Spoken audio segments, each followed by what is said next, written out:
The assistant doctor was treated like trash until he prevented a disaster and saved 12 lives.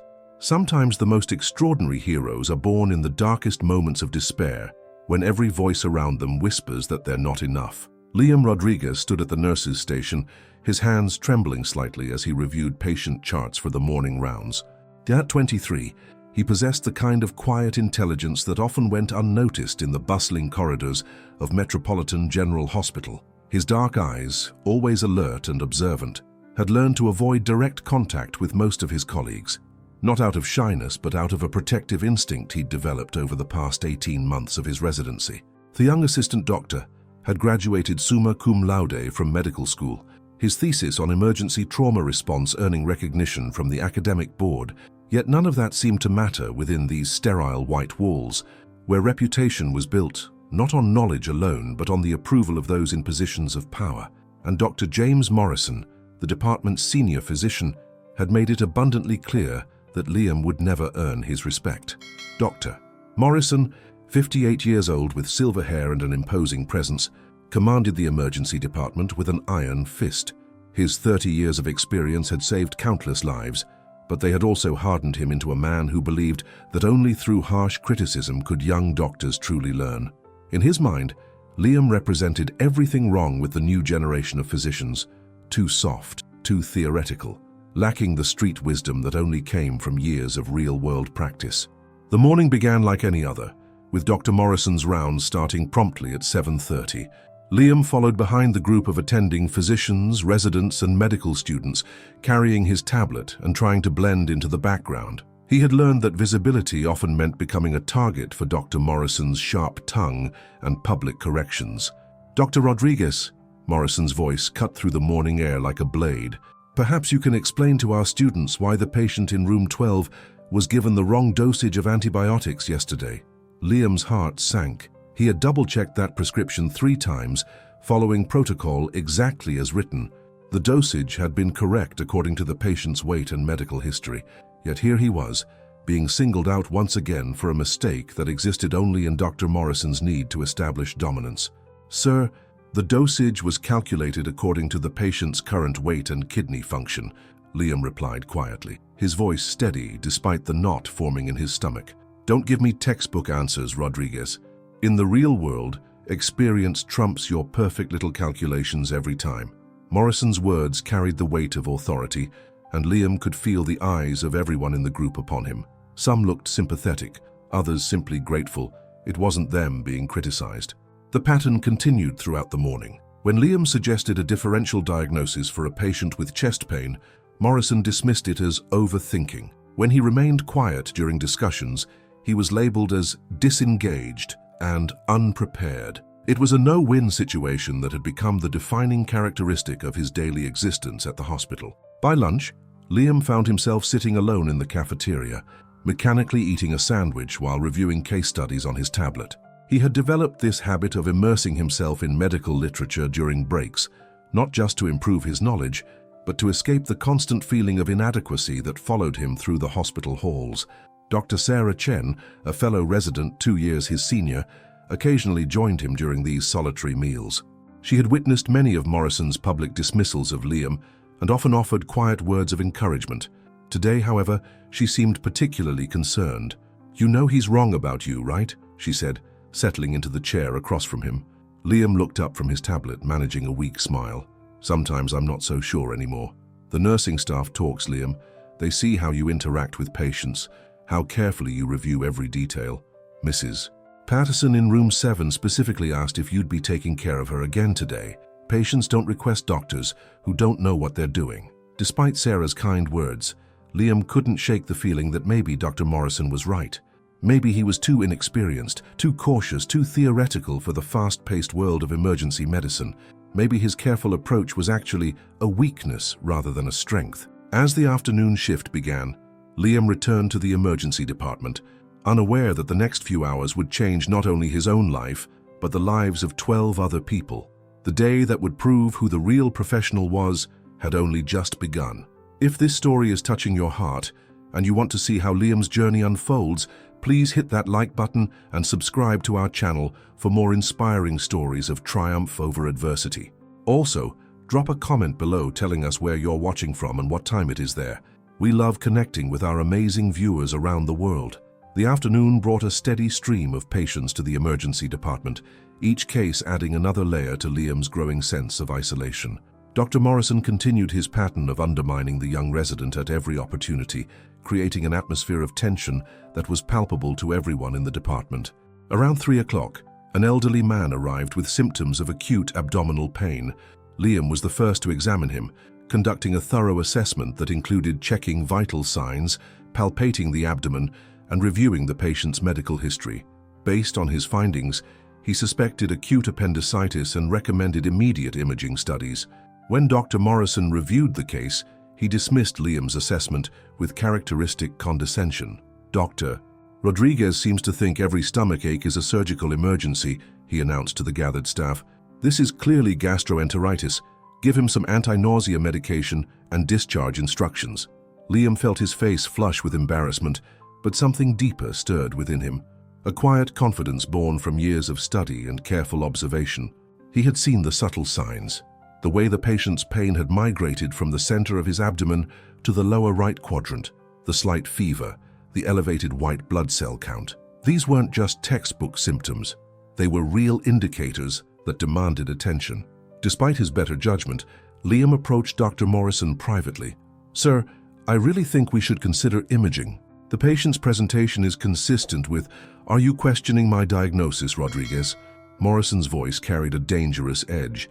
"Because if you are, maybe you should consider whether emergency medicine is the right specialty for someone who can't trust the judgment of his superiors." The words hit like physical blows. Liam had dedicated his entire adult life to becoming a doctor, sacrificing social relationships and financial security to pursue his dream of helping people. The suggestion that he didn't belong in this field struck at the very core of his identity. He watched helplessly as the elderly patient was discharged with instructions to return if his symptoms worsened. The man left, leaning heavily on his daughter's arm, still clearly in pain. Liam made a mental note of the case, hoping desperately that his concerns were unfounded. The rest of the afternoon passed in a blur of routine cases and continued humiliation. Morrison seemed to take particular pleasure in correcting Liam in front of medical students, using him as an example of what not to do. Each criticism chipped away at the young doctor's confidence, creating doubt where once there had been certainty. Dr. Jennifer Walsh, the department's head nurse, had worked alongside Dr. Morrison for over a decade. She had seen many residents come and go, witnessing both their triumphs and failures under Morrison's demanding leadership. While she respected the senior doctor's medical expertise, she had grown increasingly uncomfortable with his treatment of Liam. Jennifer had observed Liam's work closely over the past months and had been impressed by his attention to detail, his genuine compassion for patients, and his willingness to admit when he didn't know something. These were qualities that, in her experience, often distinguished truly excellent doctors from those who merely possessed technical knowledge.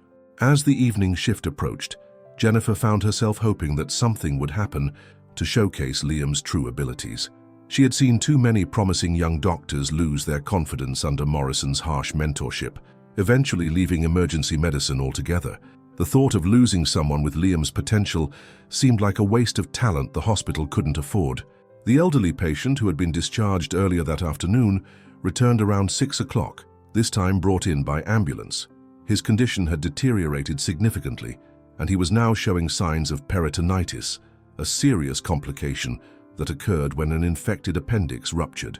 The very scenario Liam had tried to prevent had come to pass. Dr. Morrison's face darkened as he reviewed the patient's chart and realized the connection to the earlier discharge. The patient was rushed into surgery, where surgeons confirmed a ruptured appendix with widespread infection. The man's life was now in jeopardy because of a misdiagnosis, and everyone in the department understood the implications. Liam said nothing about his earlier concerns, knowing that speaking up now would only make the situation worse. But the other staff members remembered his initial assessment, and whispers began to circulate through the department. The incident served as a stark reminder that even experienced doctors could make mistakes, and that sometimes the quiet voices deserved to be heard. As the evening progressed, Liam found himself questioning everything he had learned about medicine and leadership. The traditional hierarchy of the hospital demanded respect for authority and experience, But what happened when that authority was wrong? How many patients suffered because junior staff members were afraid to speak up? The weight of these questions pressed down on him as he continued his rounds, treating each patient with the same careful attention he always provided, despite the growing doubt in his mind. He didn't know that the most chaotic and defining day of his career was about to begin, or that within hours, every assumption about his abilities would be dramatically challenged.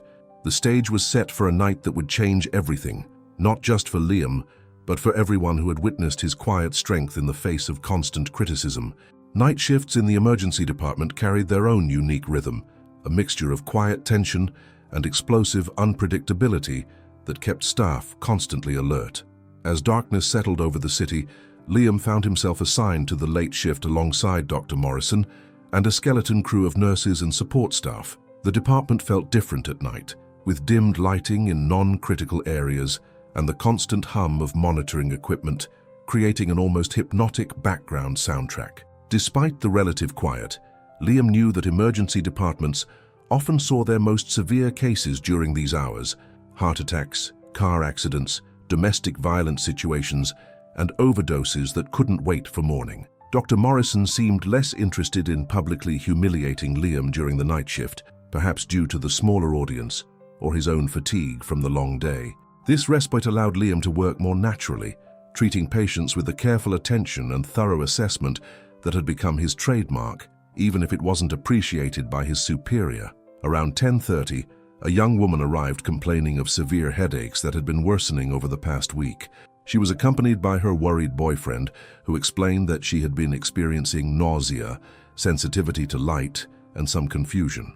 The triage nurse assigned her a moderate priority rating, assuming it was likely a migraine or tension headache. Liam examined the patient, noting her symptoms and conducting a neurological assessment. Something about her presentation troubled him. The specific combination of symptoms, the gradual progression and subtle changes in her mental status that might have been easy to miss. His medical training had taught him to look for patterns, and this pattern suggested something more serious than a simple headache. When he presented the case to Dr. Morrison, the senior physician barely looked up from the chart he was reviewing. Probable migraine. Give her some pain medication and refer her to neurology for outpatient follow-up. Liam hesitated, his instincts telling him that they were missing something important. "Sir, I'm wondering if we should consider imaging. She has some subtle neurological signs that might indicate..." "Dr. Rodriguez, not every headache requires a CT scan. You're overthinking again." Morrison's dismissal was swift and final. The young woman was given pain medication and discharge instructions, despite Liam's lingering concerns. As she left with her boyfriend, Liam made another mental note, hoping he was wrong about his suspicions, but unable to shake the feeling that they were making a mistake. The night continued with a steady trickle of patients: a construction worker with a suspected broken wrist, an elderly woman with breathing difficulties, a teenager brought in by friends after drinking too much at a party. Each case was handled with routine efficiency, and Liam found himself falling into the familiar rhythm of emergency medicine. Dr. Jennifer Walsh worked alongside them, her experienced hands managing the flow of patients and coordinating care with the characteristic competence that came from years of practice. She continued to observe the dynamics between Morrison and Liam, noting how the young doctor's confidence seemed to shrink in the presence of his supervisor, while his actual patient care remained consistently thorough and compassionate.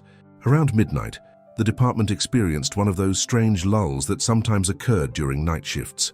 The waiting room was nearly empty, most of the active cases had been resolved, and the staff took the opportunity to catch up on paperwork and grab quick breaks. These quiet moments were often deceptive, as emergency departments had a way of going from calm to chaos in a matter of minutes. Liam used this downtime to review case studies on his tablet, a habit that had become even more pronounced since Dr. Morrison's constant criticism began. He found himself questioning every decision, second-guessing his instincts, and seeking validation in medical literature for assessments that should have been straightforward. Dr. Sarah Chen stopped by the emergency department on her way home from her own shift in internal medicine. She found Liam at the nurses' station, surrounded by open textbooks and medical journals, his face illuminated by the blue glow of his tablet screen. "You know there's such a thing as overstudying," she said gently, settling into the chair beside him. Liam looked up, managing a tired smile. "After today, I'm not sure I know enough about anything." That elderly man who came back, you were right about the appendicitis, weren't you? It doesn't matter. I should have been more assertive, should have found a way to make Morrison listen. Sarah studied her colleague's face, seeing the toll that months of criticism had taken on someone who should have been gaining confidence during his residency. You know what I think? I think you're exactly the kind of doctor this hospital needs more of. Someone who actually thinks about their patients instead of just going through the motions. As she spoke, neither of them could have imagined that within hours, Liam would have the opportunity to prove her words true in the most dramatic way possible. The calm of the midnight hour was about to give way to a storm that would test every skill, every instinct, and every ounce of courage that the young doctor possessed. The stage was set for a night that would forever change how everyone in Metropolitan General Hospital viewed Dr. Liam Rodriguez. At 2:17 in the morning, the emergency department's calm was shattered by a sound that every medical professional dreaded, the wailing of multiple sirens converging on the hospital simultaneously. The city's emergency dispatch system crackled to life over the department's communication system, delivering news that would transform an ordinary night into a test of every person's training and character. A massive multi-vehicle collision had occurred on the interstate highway just 5 miles from the hospital. Early reports indicated at least 3 cars and a commercial truck were involved, with multiple casualties ranging from critical to minor injuries. But that wasn't the worst of it. A chemical tanker had also been involved in the crash, creating a hazardous materials situation that complicated rescue efforts and delayed the arrival of some victims. Dr. Morrison snapped into action with the practiced efficiency of someone who had managed countless emergency situations throughout his career. He began coordinating with the charge nurse to prepare trauma bays, calling in additional staff members, and activating the hospital's mass casualty protocol. In moments like these, his experience and leadership skills were undeniable. Liam felt his pulse quicken as he helped prepare for the incoming patients. Despite months of feeling inadequate under Morrison's criticism, his training kicked in automatically. He checked equipment, ensured that IV supplies were readily available, and mentally reviewed trauma protocols he had studied countless times in medical school. The first ambulance arrived with a family of 4 from one of the cars, parents and 2 young children, all conscious but showing signs of significant injuries. The father had a probable broken leg and possible internal injuries, while the mother displayed symptoms of a concussion and was bleeding from several lacerations. The children, twins about 8 years old, were frightened and showing signs of shock, but appeared to have minor injuries. Dr. Morrison immediately took charge of the father's case, directing him to Trauma Bay 1 while assigning Liam to examine the mother and children. For once, there was no time for criticism or condescension. Every available medical professional was needed to handle the influx of patients. As Liam began assessing the mother, he noticed something that made his blood run cold. While her external injuries were obvious, there were subtle signs that suggested a more serious problem. Slight changes in her pupil response, intermittent confusion beyond what would be expected from a simple concussion, and a barely detectable weakness on her left side. These symptoms painted a picture of a possible traumatic brain injury with increased intracranial pressure, a condition that could rapidly become life-threatening if not addressed immediately. The signs were subtle enough that they might be missed in the chaos of a busy trauma situation, but Liam's careful training and observation had taught him to look for exactly these kinds of details. The second ambulance brought in 2 teenagers who had been in the truck, both conscious but with severe crush injuries to their legs and possible spinal injuries. They were followed by a third ambulance carrying an elderly couple whose car had been sideswiped during the initial collision. The woman was unconscious with obvious head trauma, while her husband was awake but showed signs of cardiac distress, possibly triggered by the trauma and stress of the accident. More ambulances continued to arrive, each bringing new patients with varying degrees of injury. The department quickly filled beyond its normal capacity, with gurneys lining the hallways and every available space being utilized for patient care. The organized efficiency of the hospital's emergency response plan was being tested to its limits. Dr. Morrison moved between trauma bays with practiced authority, making rapid decisions about treatment priorities and coordinating with specialists who were being called in from home. His years of experience were invaluable in managing the complex logistics of treating multiple critical patients simultaneously. But as the night progressed, the sheer volume of patients began to strain even Morrison's considerable abilities. He was making decisions quickly, perhaps too quickly, and delegating responsibilities to staff members who were already stretched thin.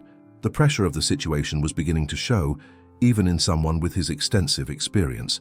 Liam continued treating his assigned patients, but his mind was constantly processing information from throughout the department. He could see patterns forming, connections between symptoms and treatments that suggested some patients needed different priorities than they were receiving. His training had taught him to think systematically about complex medical situations, and that training was now telling him that the department's response, while generally effective, was missing some critical details. The young woman who had been discharged earlier that evening with a supposed migraine returned with her boyfriend, this time unconscious and showing clear signs of neurological crisis. The headache that Morrison had dismissed as routine had been the early warning sign of a brain aneurysm that had now ruptured, creating a life-threatening emergency. As chaos swirled around him, Liam realized that this night was about to become the defining moment of his career. Everything he had learned, every criticism he had endured, every moment of doubt he had experienced was about to be tested in the most dramatic way possible. The stage was set for him to prove what kind of doctor he truly was. As the emergency department reached its breaking point, Dr. Morrison found himself facing a crisis that exceeded even his vast experience. The combination of multiple trauma patients, complex injuries, and limited resources was creating a perfect storm that threatened to overwhelm the hospital's capabilities. For the first time in years, the veteran physician felt the weight of uncertainty pressing down on him. The chemical exposure from the tanker truck had created additional complications that no one had anticipated. Several patients who had initially appeared stable were beginning to show symptoms of toxic inhalation, requiring immediate respiratory support and specialized treatment protocols that further strained the department's resources. The hazmat team's assessment revealed that the chemical involved was particularly dangerous, capable of causing delayed respiratory failure and neurological symptoms. In Trauma Bay 3, the unconscious elderly woman from the car accident began showing signs of increased intracranial pressure, her pupils becoming increasingly unresponsive despite initial stabilization efforts. In Bay 5, one of the teenagers with crush injuries was developing signs of compartment syndrome, a condition that required immediate surgical intervention to prevent permanent limb damage. Meanwhile, the father of the family Liam had been treating was showing signs of internal bleeding that were more severe than initially assessed. His blood pressure was dropping despite fluid resuscitation, and his abdominal pain was intensifying, suggesting possible damage to internal organs that would require emergency surgery. Dr. Morrison moved frantically between patients, his usual commanding presence beginning to show cracks under the enormous pressure. He was making critical decisions every few minutes, coordinating with surgeons, anesthesiologists, and specialists while trying to maintain oversight of the entire department. The weight of so many lives depending on his decisions was beginning to take its toll. Liam watched this unfold while continuing to care for his assigned patients, but his analytical mind was processing information from throughout the department. His training had taught him to see the bigger picture, to understand how different cases interconnected, and how resources needed to be allocated for maximum effectiveness. What he saw troubled him deeply. The mother he had been treating was showing increasingly worrisome neurological signs, but Morrison was too busy with other critical cases to reassess her condition. The subtle symptoms Liam had noticed earlier were becoming more pronounced, indicating that her brain injury was progressing toward a critical stage that would require immediate intervention. More concerning still, Liam could see that some patients were receiving treatments that, while not incorrect, weren't optimally prioritized given the overall situation. His systematic approach to emergency medicine allowed him to see patterns and connections that were being missed in the chaos of managing multiple simultaneous crises. The young woman with the ruptured brain aneurysm had been rushed into emergency surgery, confirming Liam's earlier suspicions about her condition. The elderly man with appendicitis from earlier that day was still in the intensive care unit, fighting complications from his delayed diagnosis. These cases served as stark reminders that even experienced physicians could make critical errors when they dismissed the observations of others. Dr. Jennifer Walsh, the head nurse, was coordinating the complex logistics of managing so many patients simultaneously. Her years of experience in emergency nursing gave her a unique perspective on the flow of patient care and she could see that the department was approaching a crisis point. Resources were stretched to their absolute limit, and critical decisions were being made under enormous time pressure. As she moved between patients, Jennifer noticed something that both impressed and concerned her. Liam was continuing to provide excellent patient care, but she could see that he was also processing information about cases beyond his immediate responsibilities. His careful, systematic approach was allowing him to see connections and priorities that others were missing in the chaos.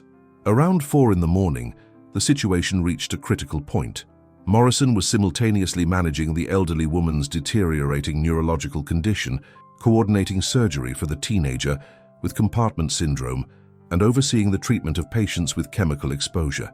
The cognitive load was overwhelming, even for someone with his extensive experience.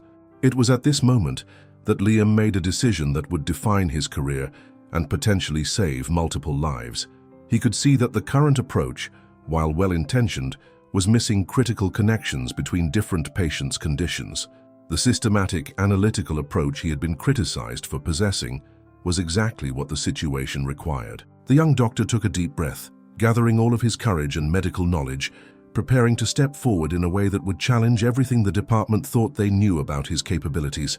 The moment when everything would change was about to arrive, and Liam was ready to prove that sometimes the quiet voice of careful observation deserved to be heard above the chaos. The defining moment of his career was about to begin. At 4:32 in the morning, as Dr. Morrison struggled to coordinate the treatment of multiple critical patients simultaneously, Liam made a decision that went against every instinct his months of humiliation had instilled in him. He approached the senior physician directly, his voice calm but urgent. "Dr. Morrison, I need to speak with you about several patients." Morrison looked up from the chart he was reviewing, his face showing the strain of the overwhelming night. "Rodriguez, whatever it is will have to wait. Can't you see we're dealing with multiple critical—" "Sir, with respect, it can't wait. I've been observing patterns across our patients that suggest we need to reprioritize some treatments immediately." Something in Liam's tone, a quiet confidence that had never been present during their previous interactions, made Morrison pause. The young doctor's usual deference was replaced by an urgent professional certainty that demanded attention. Liam quickly outlined his observations. The mother from the car accident was showing progressive signs of increased intracranial pressure that required immediate neurosurgical consultation. 2 of the chemical exposure patients were developing respiratory symptoms that suggested a more toxic exposure than initially assessed, and the resource allocation across trauma bays could be optimized to prevent 3 patients from deteriorating into critical status. "The woman in Bay 2 needs immediate imaging and neurosurgical intervention," Liam continued, his voice steady despite the gravity of the situation. "Her subtle neurological changes over the past hour indicate progressing brain injury. The teenagers in Bays 4 and 6 are showing early signs of respiratory distress that suggests chemical pneumonitis, not just simple irritation. They need immediate respiratory support and specific treatment protocols." Dr. Morrison stared at the young resident, seeing something he had never noticed before. Liam's careful, systematic approach, the same qualities Morrison had criticized as overthinking, were allowing him to see connections and patterns that were being missed in the chaos of managing multiple simultaneous crises. "Furthermore," Liam continued, "if we can coordinate the timing of surgical interventions and redistribute nursing coverage, we can prevent the elderly gentleman in Bay 7 from going into shock, stabilize the cardiac patient in Bay 1, and ensure that the chemical exposure protocols are properly implemented before more patients develop respiratory complications." The comprehensive nature of Liam's assessment struck Morrison like a revelation. The young doctor wasn't just treating individual patients, he was managing the entire department as a complex system, understanding how each case affected the others and how resources could be optimized for maximum effectiveness. Without hesitation, Morrison began implementing Liam's recommendations. The mother from the car accident was rushed for emergency CT scan and immediate neurosurgical consultation. The chemical exposure patients were moved to respiratory isolation and given specific treatments for toxic inhalation. Resources were reallocated across the department based on Liam's systematic analysis of patient priorities. Dr. Jennifer Walsh watched this transformation with amazement. The young doctor, who had been consistently undermined and criticized, was now demonstrating exactly the kind of clinical leadership that emergency departments desperately needed. His ability to see the bigger picture while maintaining attention to individual patient details was extraordinary. As Liam's recommendations were implemented, the results were immediately apparent. The mother's brain scan revealed significant swelling that would have been life-threatening if not addressed immediately. The chemical exposure patient's respiratory symptoms were caught early enough to prevent serious lung damage. The systematic reallocation of resources prevented several patients from deteriorating into critical conditions. But the night wasn't over. Around 5:15, a call came in about another emergency. A commuter bus had been involved in an accident just blocks from the hospital, with an estimated 15 additional patients incoming. The department, already stretched to its limits, was about to face an even greater challenge. Morrison looked at Liam with new respect and recognition. "Dr. Rodriguez, I need you to take lead coordination on the incoming bus accident patients. You've demonstrated tonight that you have the systematic thinking and clinical judgment necessary to manage complex emergency situations." The words were something Liam had dreamed of hearing throughout his residency, but now, faced with the responsibility, he felt only a calm determination to live up to the trust being placed in him. His months of studying, careful observation, and systematic approach to patient care had prepared him for exactly this moment. As the sirens of the incoming ambulances grew louder, Liam began organizing the department's response to the new crisis. His quiet confidence and analytical approach were about to be tested on an even larger scale, but he was ready. The young doctor, who had been dismissed as inexperienced and overthinking, was about to prove that his careful, systematic approach to medicine was exactly what was needed in the most challenging situations. The night that would define his career was far from over, but Liam had already begun to transform from a criticized resident into the clinical leader he was meant to become. As the first ambulances from the bus accident began arriving at Metropolitan General Hospital, Liam found himself in a position he had never imagined possible, leading the emergency response for a major incident.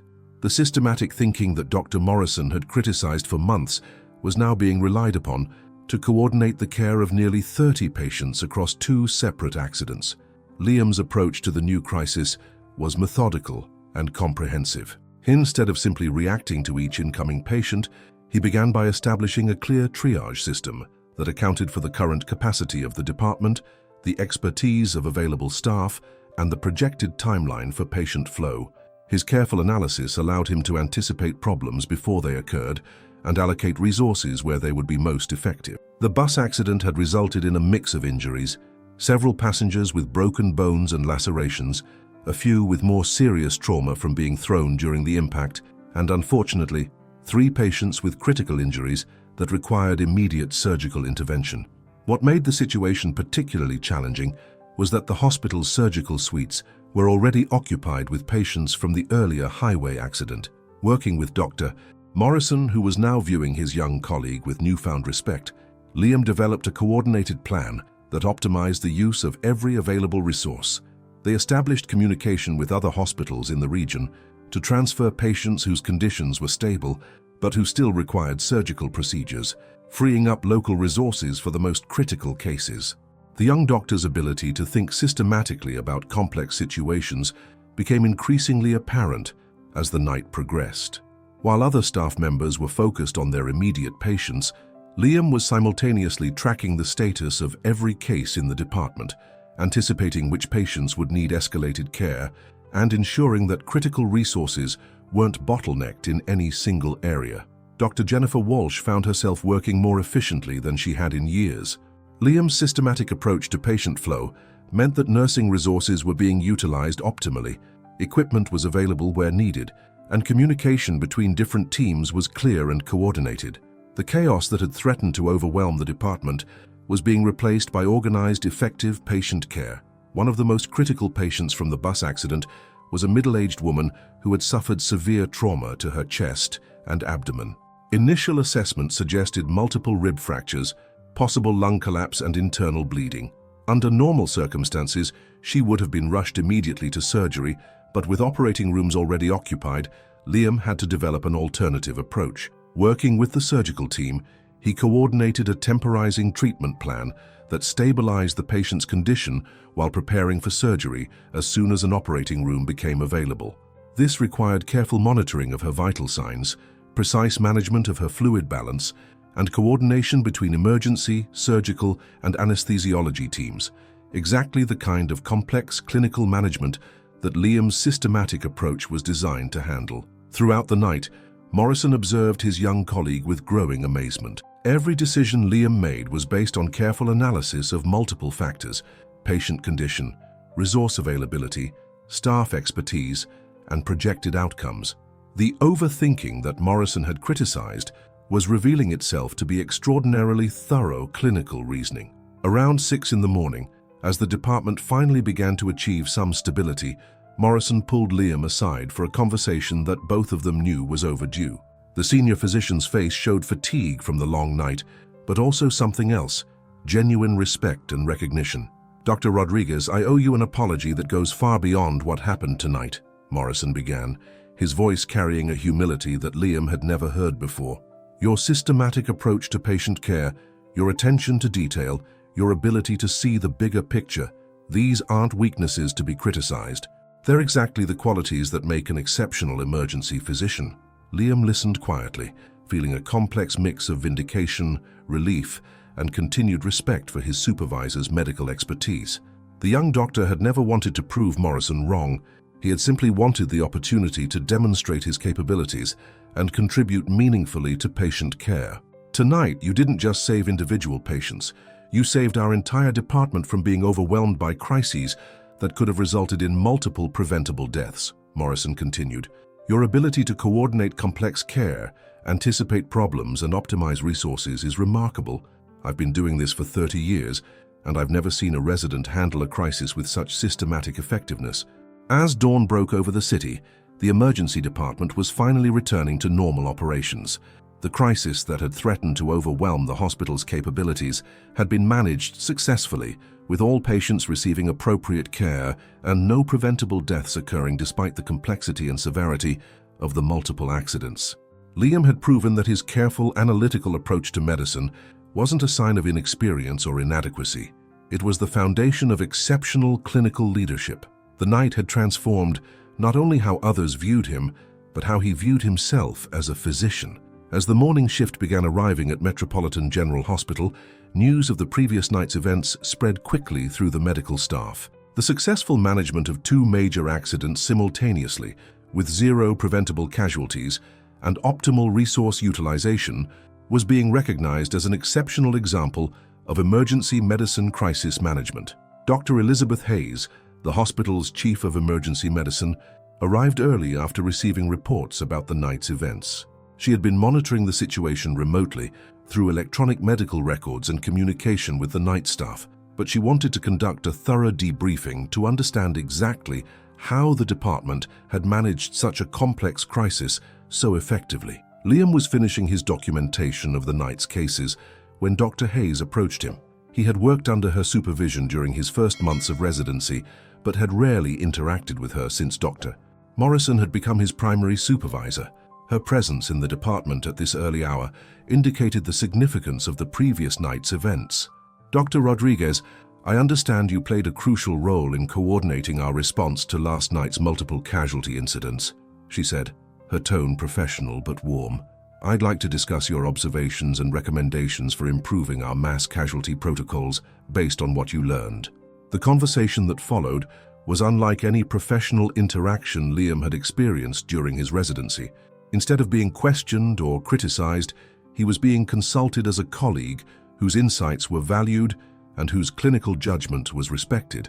Dr. Hayes listened carefully as he described his systematic approach to patient flow, resource allocation, and care coordination.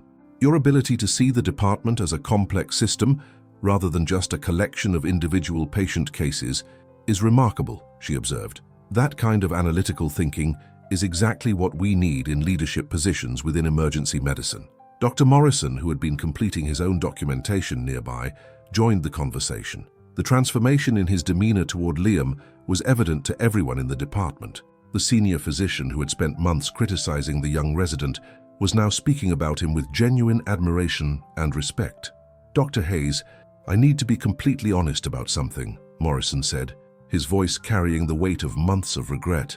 I've spent this entire residency year focusing on what I perceived as Dr. Rodriguez's weaknesses, when I should have been recognizing and nurturing his extraordinary strengths. His systematic approach to patient care isn't overthinking. It's exactly the kind of analytical excellence that saves lives in complex situations. The admission was more than just professional recognition. It was a fundamental acknowledgement that Morrison's traditional approach to mentoring had failed to recognize exceptional talent. The senior physician's years of experience had made him effective in managing routine emergencies, but Liam's analytical approach had proven superior in managing complex, multifaceted crises. Dr. Jennifer Walsh, who had witnessed the entire transformation, found herself reflecting on the broader implications of what had occurred. She had seen many residents struggle under Morrison's demanding leadership style, and some had left the program despite possessing significant potential.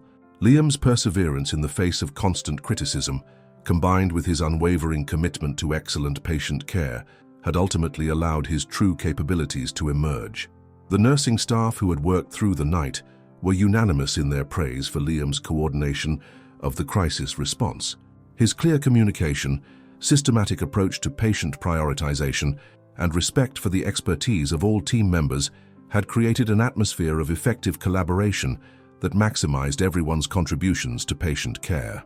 Around mid-morning, Dr. Sarah Chen stopped by the emergency department to check on her colleague. She had heard through the hospital's informal communication network about the events of the previous night and Liam's central role in managing the crisis. Finding him in the break room, finally taking a moment to rest after the demanding night, she could see that something fundamental had changed in his demeanor. "I hear you had quite a night," she said, settling into the chair across from him. Liam looked up, and for the first time in months, Sarah saw confidence and satisfaction in his expression rather than doubt and frustration. "It was the kind of night that reminds you why you became a doctor in the first place," he replied. "And how do you feel about everything that happened?" "Honestly, I feel like I finally understand what kind of physician I'm meant to be," Liam said thoughtfully. "All those months of criticism and doubt, they were necessary in a way. They forced me to question every decision, to develop systematic approaches to complex problems, and to build confidence in my clinical judgment based on evidence rather than authority." The young doctor's reflection revealed a maturity that had been forged through adversity. The systematic thinking that had been criticized as excessive caution had actually been the development of exceptional clinical reasoning skills. The careful attention to detail that had been dismissed as inefficiency had proven to be thorough patient assessment that caught critical problems others might miss. As the day progressed, word of the previous night's events continued to spread throughout the hospital. The successful management of multiple simultaneous crises without any preventable deaths was being recognized as an exemplary case study in emergency medicine crisis management. More importantly, the role of systematic thinking and careful analysis in managing complex medical situations was being acknowledged and valued. Dr. Morrison spent much of the day reviewing his approach to resident supervision and mentoring. The events of the previous night had forced him to confront the possibility that his traditional methods, while effective for developing certain types of clinical skills, might have been suppressing exactly the kind of innovative thinking that modern emergency medicine required. The transformation that had occurred wasn't just about Liam proving his capabilities. It was about the entire department recognizing that different approaches to clinical thinking could be equally valuable, and that the diversity of problem-solving styles among medical professionals was actually a strength rather than a weakness to be corrected.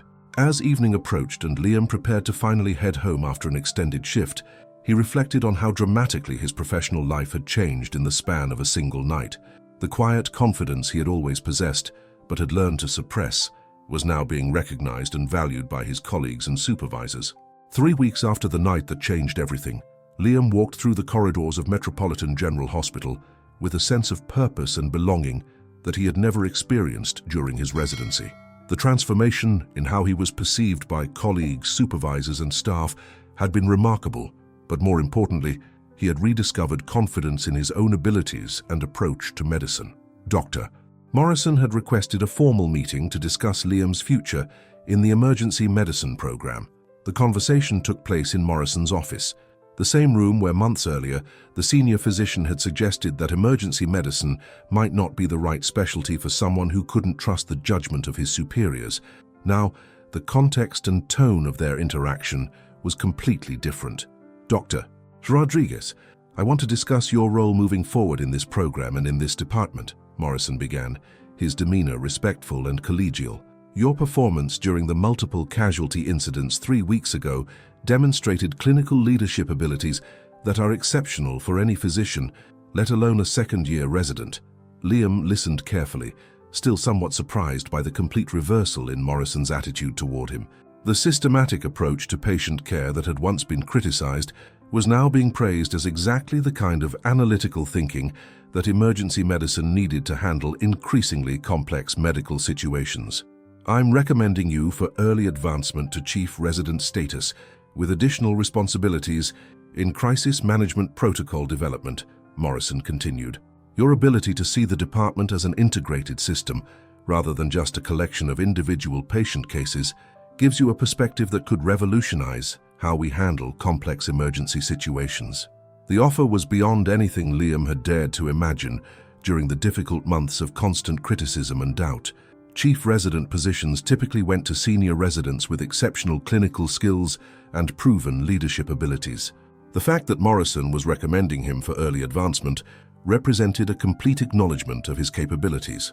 "Furthermore," Morrison added, "I'd like you to work with me on developing new training protocols for residents and attending physicians in systematic crisis management. Your approach to analyzing complex situations and coordinating multiple resources could be taught to others, potentially improving emergency care throughout the hospital system." Dr.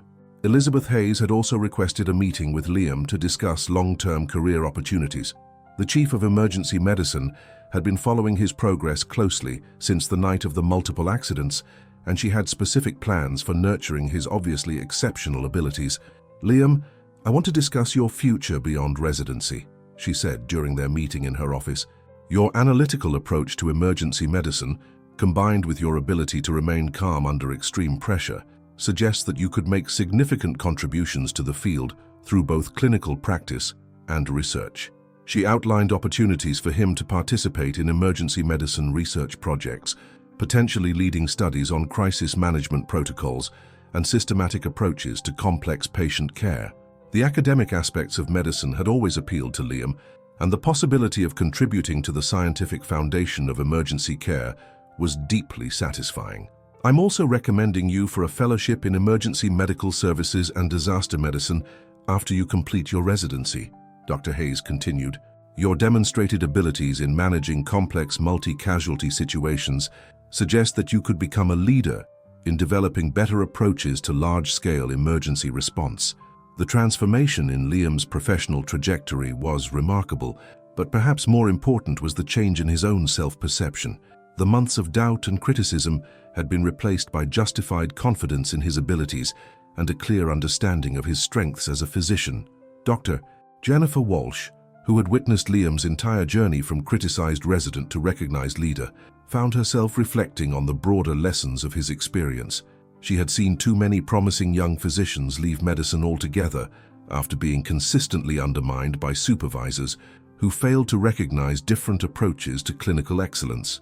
"You know what impresses me most about everything that happened?" she told Liam during a quiet moment in the department. "It's not just that you proved everyone wrong about your abilities. It's that you never lost your commitment to excellent patient care, even when you were being told that your approach was inadequate." The validation was meaningful, but Liam had learned something important about himself through the experience. His systematic approach to medicine wasn't just a personal preference, it was a clinical strength that allowed him to see connections and patterns that others might miss. The careful attention to detail that had been criticized as inefficiency was actually thorough assessment that caught critical problems early. As he continued his daily work in the emergency department, Liam found that his relationship with patients had also evolved. His increased confidence allowed him to communicate more effectively with families facing medical crises, and his systematic approach to care gave patients and their loved ones confidence that every aspect of their treatment was being carefully considered. The young doctor, who had once been dismissed as inexperienced and overly cautious, was now being consulted by senior physicians on complex cases. His ability to analyze multiple factors simultaneously and develop comprehensive treatment plans had become a valuable resource for the entire department. Looking back on the months of criticism and doubt, Liam realized that the experience, while painful, had ultimately made him a better physician. The constant questioning of his decisions had forced him to develop even more rigorous analytical skills and deeper confidence in his clinical judgment. 6 months after the night that changed everything, Dr. Liam Rodriguez stood before a conference room filled with emergency medicine physicians from hospitals throughout the region.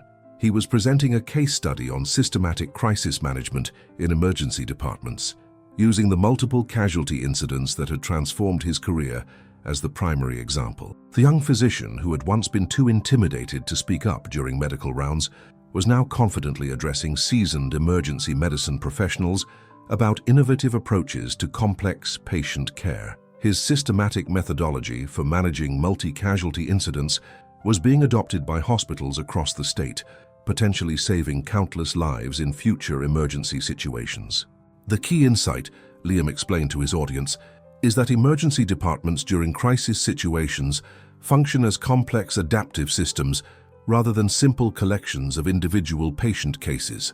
By understanding these systemic relationships, we can optimize resource allocation, anticipate problems before they become critical, and coordinate care in ways that maximize positive outcomes for all patients. Dr. Morrison sat in the front row, listening with pride to his former resident's presentation. The senior physician had undergone his own transformation during the months following that chaotic night. His approach to mentoring young doctors had evolved to recognize and nurture different styles of clinical thinking, rather than trying to force all residents into a single mold. Dr. Rodriguez's experience taught me something crucial about medical education, Morrison had told his colleagues during a recent department meeting. We sometimes mistake careful analytical thinking for indecisiveness, when actually it represents the kind of thorough clinical reasoning that prevents errors and saves lives.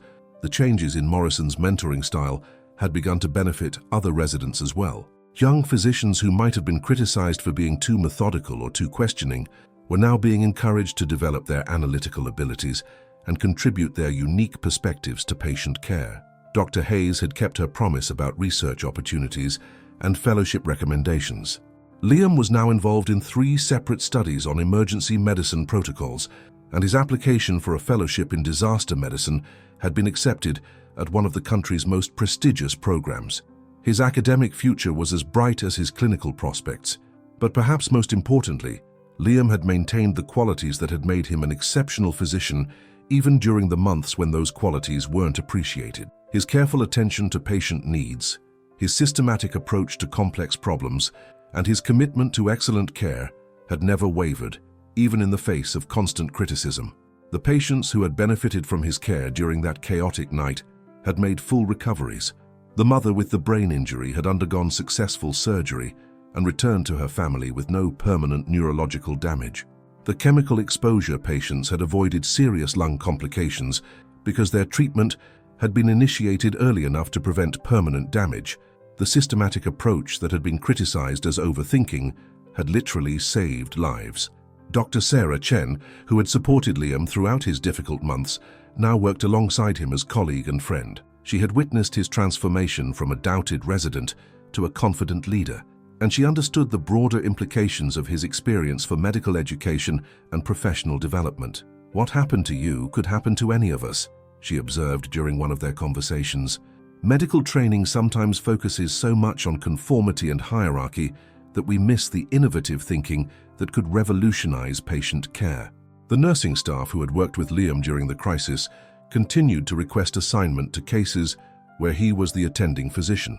His systematic approach to patient care, combined with his respect for the expertise of all team members, had created a model of collaborative medicine that improved outcomes for everyone involved. As Liam reflected on his journey from criticized resident to recognized leader, he understood that the most important lesson wasn't about proving others wrong or overcoming adversity. It was about maintaining confidence in your own abilities and commitment to excellence, even when external validation isn't immediately available. The systematic thinking that had once been dismissed as inadequate had proven to be exactly what emergency medicine needed to handle increasingly complex medical situations. The careful attention to detail that had been criticized as inefficiency had prevented medical errors and saved lives. The analytical approach that had been labeled as overthinking had optimized resource utilization and coordinated care for dozens of patients simultaneously. Today, Dr. Liam Rodriguez serves as an inspiration to young physicians throughout the medical community. His story demonstrates that different approaches to clinical thinking are not weaknesses to be corrected, but strengths to be recognized and developed. His systematic methodology for crisis management has been adopted by emergency departments nationwide, improving care for countless patients. The quiet confidence that had sustained him through months of criticism had ultimately proven to be justified. The careful analytical approach to medicine that he had never abandoned had transformed not only his own career, but the way an entire hospital system thought about emergency care. In the end, the night when everything seemed to be falling apart had actually been the night when everything fell perfectly into place, revealing the true professional that Liam Rodriguez had always been, and inspiring others to recognize excellence in all its forms. The young doctor who had once been told he didn't belong in emergency medicine had proven that sometimes the most extraordinary physicians are those who refuse to abandon their commitment to systematic excellence, even in the face of overwhelming criticism. His legacy continues to influence medical education and emergency care, ensuring that future generations of physicians will be encouraged to develop their unique strengths rather than conform to a single standard of clinical practice. Dr. Liam Rodriguez had found his place in medicine not by changing who he was, but by proving that who he was had been exactly what emergency medicine needed all along. If this story touched your heart the way it touched mine, leave a like so more people can discover this incredible journey of overcoming. Subscribe to the channel so you don't miss the next stories. And tell me in the comments where you are watching from and what time it is in your city. I love getting to know you.